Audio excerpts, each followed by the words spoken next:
This is Andrew Yang, a presidential candidate who has been running on a platform of giving Americans a freedom dividend of $1,000 a month. This is probably the first time you're hearing about Yang because I've never featured him on the channel before. Anyway, for the first time this election cycle, Andrew Yang has failed to qualify for a Democratic presidential debate. To qualify for the 7th debate, candidates needed to receive donations from 225,000 individual donors and score at least 5% in 4 different polls, or 7% in 2 polls from early primary states. While Yang easily met the 225,000 individual donor qualification, he only got 5% in 1 national poll and 1 early state poll. And the truth is, if you've been running for over 2 years and the highest number that you can hit in a DNC-approved poll is 5%, then that might be a sign that you're not going to be the Democratic nominee. But is reality gonna stop Andrew Yang and the Yang Gang? Yeah, right. Yang's campaign reported that it raised $16.5 million in the 4th quarter of 2019. And that's a lot of money for someone with a Real Clear Politics polling average of only 3.5%. So why isn't Yang polling higher nationally? Maybe it's because it's hard to take him seriously. For example, Yang refuses to wear a tie on the debate stage. You know what the talking heads couldn't stop talking about after the last debate? It's not the fact that I'm somehow number 4 on this stage in national polling. It was the fact that I wasn't wearing a tie. Then maybe if you wore a tie, people wouldn't be talking about how you didn't wear a tie. It's not brain surgery. Then, for the first 3 debates, Yang wore an American flag pin on his lapel, which is a very presidential thing to do. But starting with the 4th debate, Yang wore a math pin. If you didn't know, math is short for Make America Think Harder. Clever. And you could purchase this math brand math pin on his campaign website for the low price of only $15. But only if you were an early adopter, because 2 debates later, the price was raised to $20. Personally, I don't care what Yang wears. I'm a senior political analyst that wears video game t-shirts. But the reality is, if you want to look presidential, you need to attempt to look presidential. And while sporting a $20 novelty pin and refusing to wear a tie might not be hurting his chances, it certainly isn't helping him. Besides, it's likely other things that are holding him back. Rolling in on the Gatsby. Oh my God, here comes the next president of the United States. Oh my God. Yeah. It's just a joke. Just a joke, that's right. As a full-service presidential candidate. Yeah.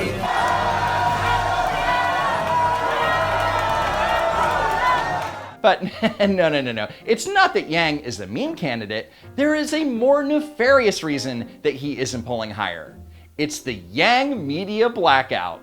And I'm sure you're thinking, I see Andrew Yang featured all the time on mainstream media. Like, all the time. Is this a joke? Your polling numbers are still low. Well, I'm new to most Americans, and as soon as people find out more about me and my vision for the country, how we need to humanize our economy and make it work for us and our families, then we see consistent increases in support. And that's one reason why I'm doing so well. It's certainly not that the media has been fueling my rise, though full credit to you all, because you all have been an exception to this. I've been incredibly grateful for being able to come here on the show. Yang makes it sound like no one else will have him on their shows. But as you can see, he's been invited by the largest mainstream media outlets to appear on their top-rated programming. He's been given tons of exposure, yet he comes across as ungrateful and entitled when he claims that the amount of airtime he's received isn't fueling his campaign in any way. But yeah, if it wasn't for this Yang media blackout, he'd be a top-tier candidate. Sad, really. An example of this so-called media blackout is from November 2019, when MSNBC ran a story with this graphic that didn't include Yang's name on it. On Twitter, Scott Santens, one of Yang's biggest cheerleaders, was furious, saying that Andrew Yang should have been featured on this graphic because New Hampshire voters' firm support for him was at 42%, and added a screenshot of the poll question and results. First, what do these numbers represent? Well, let's take a look at the poll itself. Question number 8. Thinking about your first choice, is your mind firmly made up? Or do you think that you might change your mind before the New Hampshire primary? Out of 500 poll respondents, 391 had a first choice candidate. 78 of them listed Sanders as their first choice. 69 listed Warren. 67 listed Buttigieg. 60 listed Biden. And 31 listed Gabbard. But what about Andrew Yang? Of those 391 respondents, 19 listed Yang as their first choice. And only 8 of those 19 people have their minds definitely made up, which is 42%. Which means that 58% of Yang supporters said that they might change their mind before the New Hampshire primary. As you can see, the numbers are not impressive when you dig into the actual poll question. And quite frankly, I'm not sure why MSNBC would even show the results of it, because those percentages are meaningless without knowing the number of voters. I guess when you have 24 hours of programming to fill, you gotta fill it with something. Another example of the Yang media blackout was on January 6th, when USA Today tweeted out an article about the presidential candidates, but included this graphic, which didn't include Andrew Yang. But it also features these 5 candidates who all dropped out of the race. And while Andrew Yang is nowhere to be found, neither is Tom Steyer, Senator Elizabeth Warren, or Mike Bloomberg. But then, USA Today apologized and claimed that they posted the wrong graphic, which was clearly months old. And if it was a Yang media blackout, they wouldn't have featured him in the article.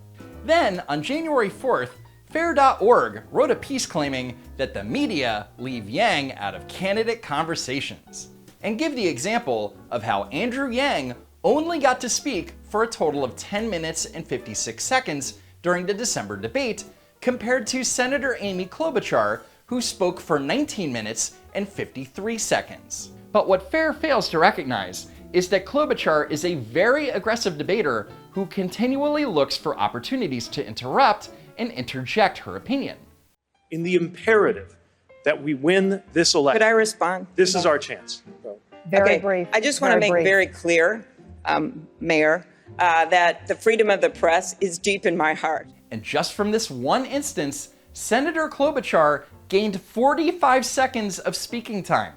Then she attacked Mayor Pete on his experience, and from that exchange, she gained another 2 minutes and 14 seconds of speaking time. Andrew Yang, on the other hand, is the least aggressive candidate on the debate stage. The other candidates are constantly raising their hands fighting for airtime, but when Yang raises his hand, which is rare, it seems half-hearted compared to everyone else. He never argues one-on-one with the other candidates on policy, and rarely speaks unless called on by the moderators, who are busy pointing their questions to the top-tier candidates. The only person stopping Yang from interjecting more is Andrew Yang.